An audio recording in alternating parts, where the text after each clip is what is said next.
Bonjour, quel privilège de venir aujourd'hui vous parler de Marie et de son œuvre. Marie est connue dans le monde entier, mais très souvent, on n'a pas exploré l'incroyable potentialité de Marie et on n'a souvent pas compris le travail, la tâche qu'elle entreprend depuis des milliers d'années pour aider la planète. Alors vous avez été nombreux à me demander de faire cette vidéo sur Marie et je vais faire au mieux pour qu'en peu de temps, je puisse vous expliquer tout le travail phénoménal, colossal et le travail d'amour que nous propose Marie depuis si longtemps.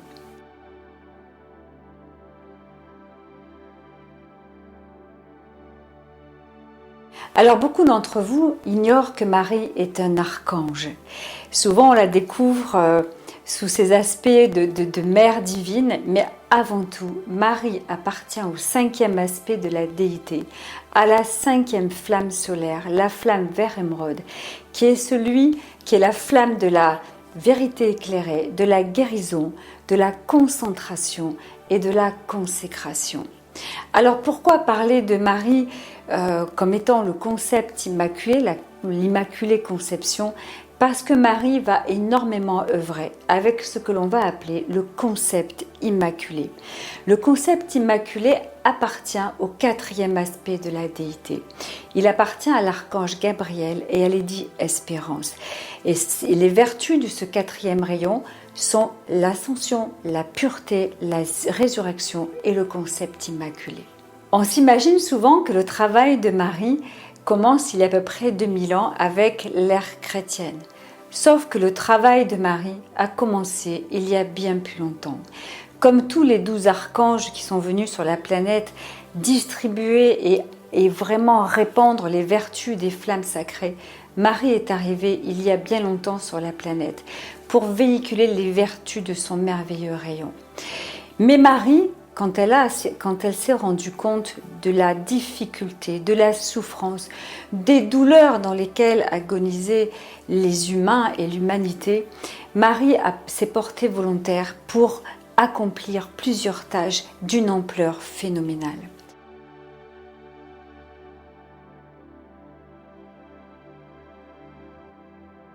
Comme elle s'est rendue compte que la triple flamme qui est dans le cœur de chaque homme, chaque femme et chaque enfant avait du mal à s'expanser et avait plutôt tendance à se réduire au point de faire en sorte que chaque homme, chaque femme et chaque enfant dégénérait de plus en plus et avait énormément de difficultés à maintenir leur divinité et leur essence la plus pure, Marie a demandé à œuvrer avec la triple flamme de chacun. Je ne sais pas si vous savez vraiment ce que c'est que la triple flamme, mais la triple flamme provient de notre Père, Mère divin et est ancrée dans le cœur de chacun. C'est elle qui fait battre notre cœur et c'est elle qui nous donne la vie. Et c'est elle qui nous relie à notre divinité intérieure et à notre grande présence je suis. Elle brille du masculin sacré et du féminin sacré, de la force divine et du pouvoir divin, ainsi que de l'amour divin. Quand ces deux flammes qu'on appelle souvent la Kundalini sont totalement équilibrées, cela vraiment fait naître une troisième flamme qui est la flamme de l'illumination et de la sagesse, qui est connectée à notre chakra coronal. Et quand les deux équilibres de ces polarités sont vraiment en parfaite harmonie, notre chakra coronal est totalement ouvert, nous donnant accès à toute la connaissance universelle et sage, vraiment qui est immense et colossalement insondable. Donc en fait, cette triple flamme qui est ancrée là était immense dès lors qu'on est venu il y a des milliers d'années sur la planète. Mais depuis la chute de l'humanité, cette triple flamme ancrée dans notre cœur et qui nous unit à tout ce qui est, s'est largement diminuée parce que nous n'étions pas capables d'utiliser cette énergie de manière suffisamment bienveillante. Et à partir du moment où on a mal utilisé ces énergies, les hiérarchies célestes ont décidé de réduire cette puissance divine afin que nous ne mésusions pas trop cette énergie. Parce que dès lors que nous la mésusons, en fait, nous nous détruisons, nous et tous ceux qui nous entourent. Cette triple flamme, elle était très très large au départ, elle était large de plus de 3 mètres. Et avec le temps, depuis 2 millions d'années, elle s'est rétrécie à n'être plus qu'une étincelle dans notre cœur.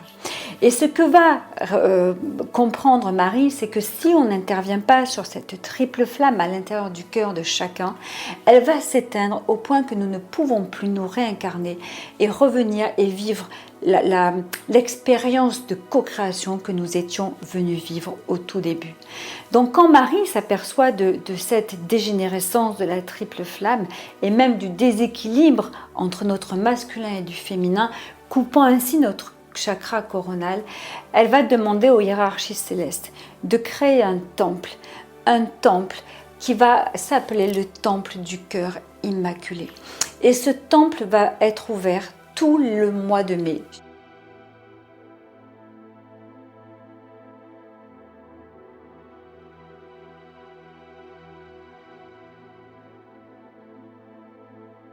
Chaque mois de mai, ce temple va être au service de l'humanité. Et en ce temple, Marie, tous les mois de mai, va accueillir chaque homme, chaque femme et chaque enfant pour restaurer et expanser la triple flamme qui est en notre cœur. Donc en fait, c'est pour ça qu'on dit que le mois de mai est le mois de Marie. Parce que tous les mois de mai, elle accueille par le pouvoir de la présence je suis de chacun d'entre nous, afin de faire en sorte que cette triple flamme ne continue pas à se réduire, mais qu'elle continue au moins à être dans l'état dans lequel où elle est, ne pas diminuer, ou alors pouvoir s'expanser. Donc Marie nous prend dans les bras dans le temple, et c'est pour ça que ce mois de mai est si important, car si Marie n'avait pas fait ça depuis des milliers d'années, nous n'en serions pas là où nous en sommes aujourd'hui. Et elle continue à avoir cette activité pour aujourd'hui expanser davantage cette triple flamme. Mais vu l'état dans lequel nous étions, même à la fin de l'ère chrétienne, cette triple flamme n'était pas encore assez flamboyante en nous. Et en revanche, ce mois de mai, depuis 2012, on a vécu tellement d'expériences et de cérémonies célestes qui nous élèvent. En ce mois de mai, pour la première fois depuis des milliers et des milliers d'années, Marie a pu expanser la triple flamme dans le cœur de chacun d'entre nous et surtout réactiver la triple flamme auprès des millennials, qui sont ces jeunes âmes qui se sont incarnées depuis 1987 et qui se sont aussi complètement laissés happer par la matrice humaine décadente et qui ont besoin, ces millennials ont besoin de faire flamboyer en leur cœur cet équilibre de leur masculin et de leur féminin pour avoir toute leur intuition plus raffinée et pour mieux comprendre ce pourquoi elles sont venues. Donc c'est pour ça qu'on a commencé à travailler avec le concept Immaculée et Marie, parce que ce temple est toujours actif et qu'il est actif au mois de mai et qu'on appelle ce temple le temple du cœur immaculé.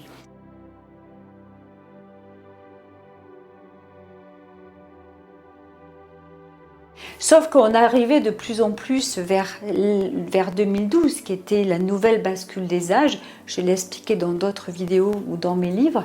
Et on se rendait compte que l'humanité n'était pas suffisamment évoluée pour vraiment franchir la bascule des âges.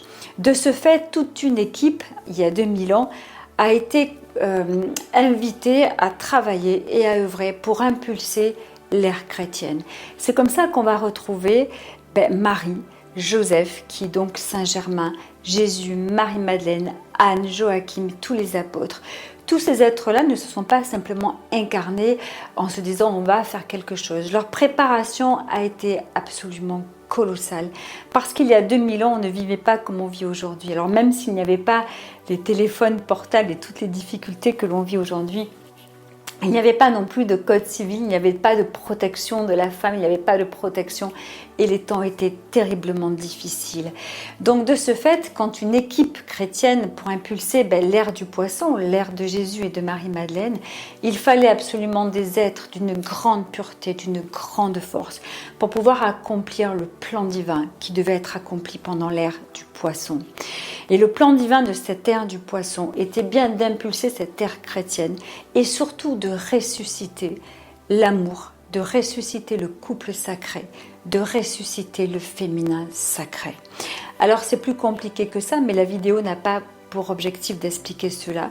Donc une équipe a été choisie et c'est ainsi que Marie s'est portée volontaire pour s'incarner à cette période afin de porter en son sein l'être merveilleux qu'est Jésus, qui allait être le fondateur, le gardien, celui qui allait impulser avec Marie-Madeleine cette nouvelle ère chrétienne, nous préparant à vivre 2012 et à vivre l'ère du Verseau.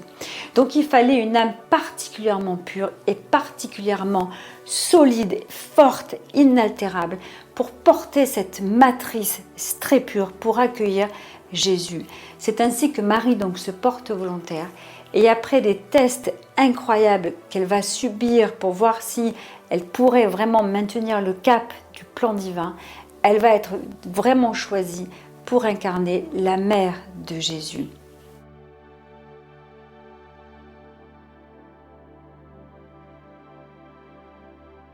Elle va donc s'incarner et elle sait que sa tâche va être importante et elle sait que ça ne va pas être facile parce que pour un archange qui vit déjà dans les sphères de la 5e dimension, s'incarner dans la 3D avec toutes les difficultés, comme elle dit, cette foule vociférante et si peu bienveillante, c'était pas du tout facile. Donc quand elle s'incarne, c'est avant son incarnation, c'est l'archange Gabriel et Lady Espérance qui viennent la voir et qui lui demandent si elle pourra vraiment maintenir ce qu'on appelle le concept immaculé de Jésus, de son plan divin et de la mission divine qu'il doit porter. De ce fait, elle tombe enceinte avec Saint Joseph, qui est donc Saint Germain, qui lui déjà prépare tout le processus. Et donc elle se retrouve enceinte et c'est là que l'archange Gabriel, qui n'est pas sa polarité masculine, rappelez-vous, son compagnon céleste, c'est bien l'archange Raphaël, Gabriel appartenant au rayon du 4e, celui du concept immaculé et de la pureté. Donc Gabriel se présente à elle pour lui dire « Marie, est-ce que tu renouvelles ton vœu de porter le concept immaculé de la mission de Jésus et également de Marie-Madeleine ?» Donc Marie est tout à fait d'accord. Donc en fait, dans son cœur, il lui est demandé de maintenir, quelles que soient les adversités, quelles que soient les circonstances, de maintenir sans faillir la vision de la mission de Jésus. Alors que veut dire concept immaculé? Concept veut dire concevoir, ça veut dire imaginer, voir, avoir la vision d'eux. Et on sait très bien que sans vision, les gens périssent. Sans vision, on ne peut pas créer. Et immaculé veut dire pur. Donc il va falloir que Marie, quelles que soient les circonstances, elle n'oublie jamais de maintenir pour Jésus la tâche divine pour laquelle lui-même il s'est consacré et incarné.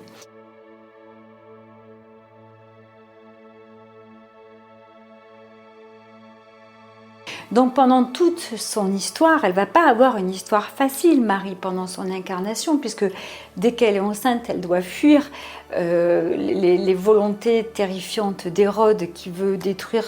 Bref, vous connaissez l'histoire. Après, Joseph va mourir assez jeune, elle va se retrouver à élever, à faire face à tout cela assez seule. Puis, quand Jésus et Marie-Madeleine reviennent de leur initiation en Inde et en Égypte, et elle sait qu'elle a 3 ans avant que le plan divin ne s'accomplisse, c'est-à-dire la crucifixion, la résurrection et l'ascension. Donc pendant tout ce temps-là, elle va devoir se consacrer à sa mission, c'est-à-dire que pour accomplir la vision, pour ne jamais perdre de vue le plan divin, elle doit pendant plus de 3 heures par jour maintenir le concept immaculé de la mission divine de Jésus, à savoir qu'il doit pouvoir ressusciter, quelles que soient les circonstances. Et si lui, dans la souffrance de sa crucifixion, n'arrive plus à le maintenir, ce concept, elle est là pour ça. Donc elle va dire que pendant toutes ces années, elle n'a jamais cessé de maintenir pour lui cette vision, cette possibilité, pour qu'il puisse, lui, dans cette matrice qu'elle tenait, suivre ses pas, pouvoir vraiment être aspiré par la vision et la force d'amour de Marie. Alors en effet, au moment de la crucifixion, c'est là où elle dit que ça a été le plus dur, mais quoi qu'aient pu être les circonstances à ce moment-là, on lui demandait de maintenir toujours ce qu'il y avait de beau, à savoir la résurrection de Jésus au bout de cette crucifixion, puis l'ascension.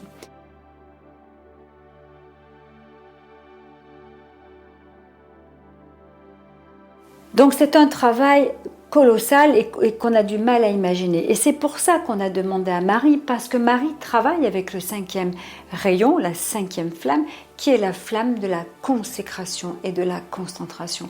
Et Marie nous dit souvent que notre concentration n'est pas suffisante pour accomplir et manifester les splendeurs que l'on a à l'intérieur de notre cœur. Donc en fait, après avoir travaillé sur cette triple flamme, Marie va se consacrer à ce travail-là, mais elle dit que pour que cela ait pu être possible, il fallait aussi qu'elle magnifie en permanence le beau. Elle disait qu'autour d'elle, il y avait vraiment toute une populace, c'est un peu comme ça qu'elle le dit, qui était vraiment trouble et sombre, créant vraiment des difficultés et ayant un cœur très meurtri. Et pour ne pas laisser altérer sa pureté, pour ne pas se laisser happer par les circonstances, il fallait qu'elle magnifie en permanence le beau en tous et en toutes choses. Et c'est ce qu'elle va apprendre à Jésus et à Marie-Madeleine, et c'est ce qu'elle essaiera d'apprendre aux apôtres, c'est-à-dire que quel que soit le vécu, il fallait absolument que chacun continue à voir en l'autre le beau, la splendeur, la divinité, la magnificence. C'est ce qu'on appelle le namasté. Donc Marie a créé de ce fait la fameuse prière, le Magnificat, pour que justement chacun d'entre nous se rappelle que si nous magnifions le beau, si nous magnifions la splendeur, nous continuons à alimenter la pureté en nous, nous ne laissons rien d'impur et d'imparfait pénétrer nos sentiments, nos pensées et nos actes.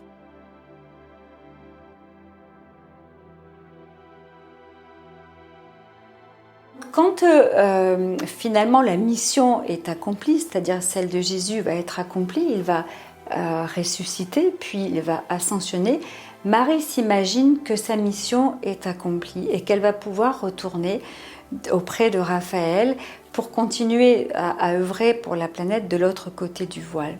Cependant, le moment de la résurrection de Jésus, à nouveau, Gabriel se présente à elle et va lui demander « Marie, es-tu prête à accomplir une autre mission pour l'humanité, une mission d'envergure qui demandera encore plus de travail ?»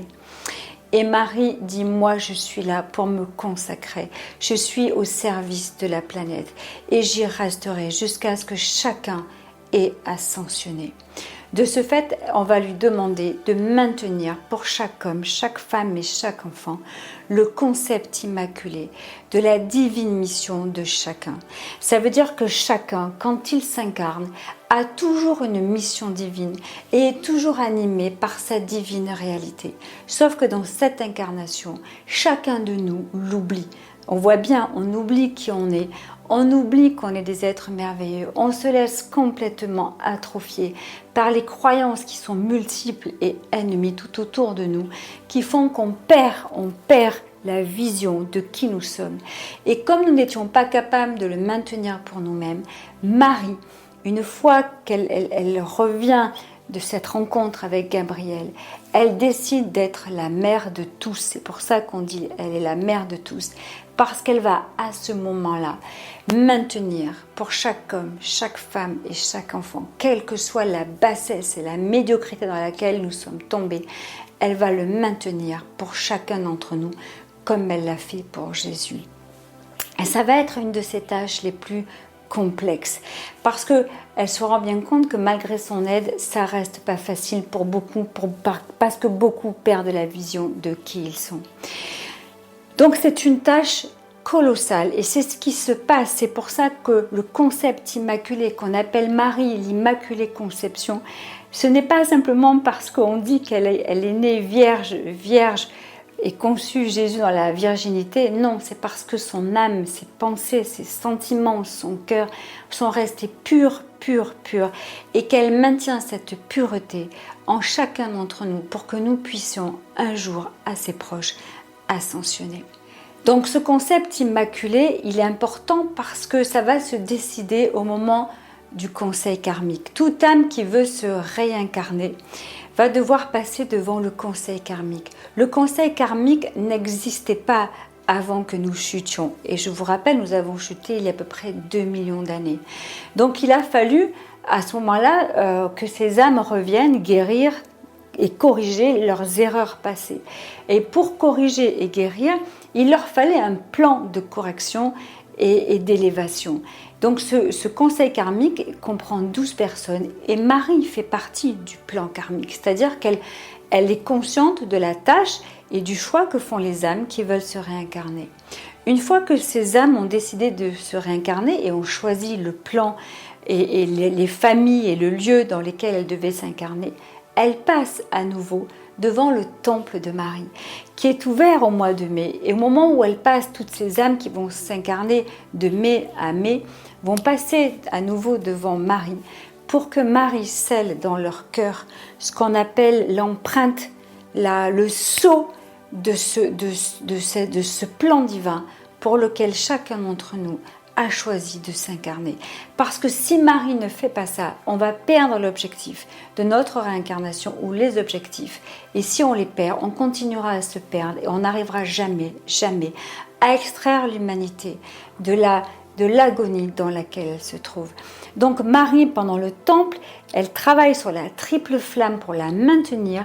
Et au-delà de ça, toutes les âmes qui vont s'incarner vont passer aussi dans le temple de Marie pour que Marie scelle en leur cœur, en leur triple flamme, le concept immaculé de la raison pour laquelle ils s'incarnent. Ça paraît bizarre et complexe, je ne suis pas sûre d'avoir tout compris moi-même, mais si j'en comprends davantage, je serais ravie de venir vous l'expliquer. Donc voilà, une fois que les personnes sont passées devant le temple de Marie, ils vont pouvoir s'incarner. Mais avant cela, Marie aussi participe à la création du cœur de chacun d'entre nous. Et elle dit la création du cœur, c'est ce qu'il y a de plus complexe. Parce que le cœur doit être parfait, le plus pur possible. Et Marie, au moment où on va sceller le concept immaculé de la raison pour laquelle l'âme s'incarne, à partir de là, on choisit les électrons les plus hauts en fréquence pour former le calice, le cœur qui recevra la triple flamme sur laquelle va veiller Marie et dans laquelle elle va sceller la raison de votre incarnation. Alors, ça demanderait une autre vidéo pour que je vous l'explique davantage. Donc, elle fait aussi ce travail-là. On a du mal à imaginer. Donc, on est tous les humains sont connectés à Marie. Et c'est pour ça qu'on dit qu'elle est la mère de tous.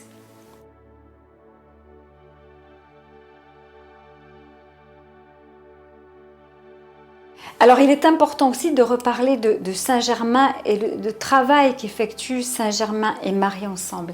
Souvenez-vous, Marie et Saint-Germain ont œuvré au moment de la mise en place de l'ère chrétienne, puisque Saint-Germain était Saint-Joseph. Et ils ont vraiment porté, c'est les premiers à avoir porté le couple sacré, ce couple sacré qui avait du mal à vivre avant leur arrivée.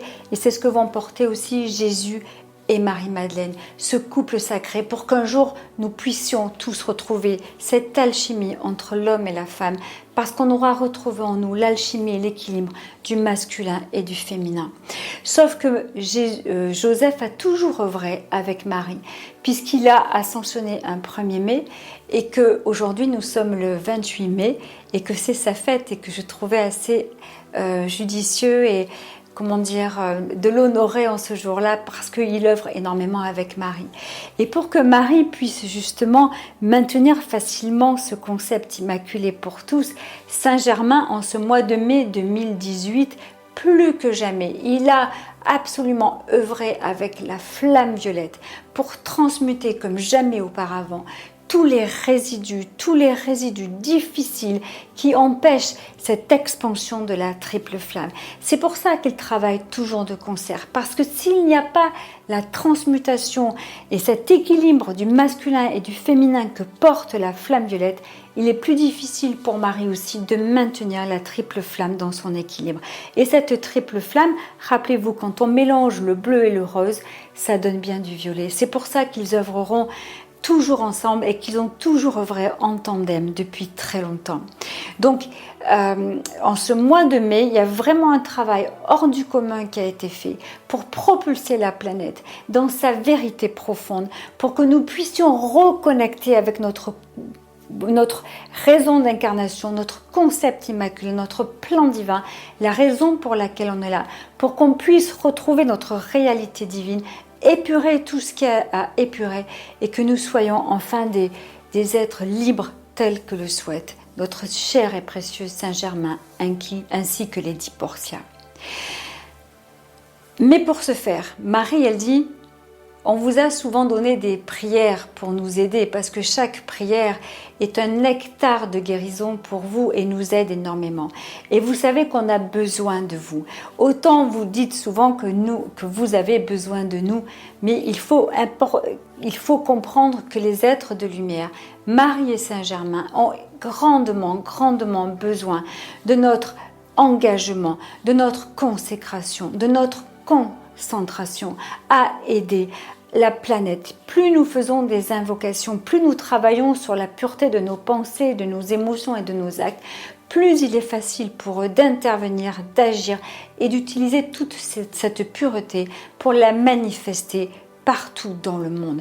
Donc, je crois qu'on ne mesure pas l'importance de chaque acte que nous posons parce que chaque acte sera récupéré par ces êtres merveilleux de lumière pour sauver d'autres âmes, pour empêcher que des âmes arrivent de façon abîmée et pour empêcher des drames encore sur cette planète. Donc c'est pour cela que Marie nous avait proposé une prière qui s'appelait le rosaire. Vous connaissez tous le « Je vous salue Marie » et c'est vrai que pendant le mois de mai, on fait des neuvaines, ce qui permet une concentration et c'est une forme de consécration. C'est bien pour ça que la neuvaine existe et qu'elle l'a suggéré. Cependant, le rosaire actuel ne ressemble pas au rosaire d'avant. Il faut réaménager les mots parce que les mots sont tellement porteurs, tellement importants que Marie nous propose un autre rosaire. Et nous allons conclure avec ce rosaire et je vous propose de le faire tous les jours. Et tous les jours faire le rosaire pour chacun de ceux qui vous entourent. Non pas un rosaire global, mais prendre un rosaire pour un de vos enfants, pour votre mère, pour notre président de la République, pour tous les gens qui en ont besoin, le faire pour les millennials. Et les millennials, je referai une vidéo là-dessus parce que je crois que vous avez beaucoup de questions par rapport à ça aussi. Donc le rosaire est une grâce et toutes les fois où nous prononçons le rosaire pour l'humanité, les millennials, nos proches, nous facilitons grandement le travail de Marie et de Saint-Germain. Alors voilà, je vous propose le rosaire et je vais le faire pour l'humanité.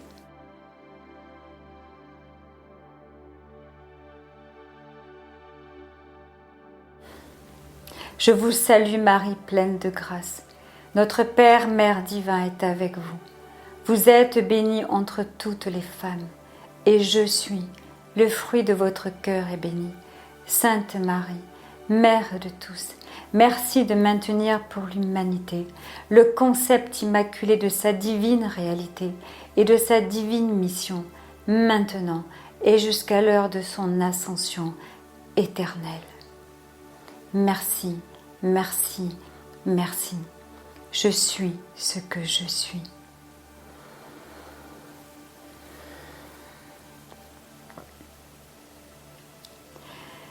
Je pense qu'il y aurait beaucoup plus à dire sur Marie, mais peut-être que cela fera l'objet d'une autre vidéo.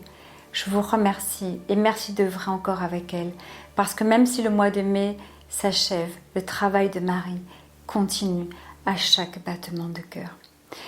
Je vous souhaite une ascension, une progression magnifique et très douce. À très bientôt.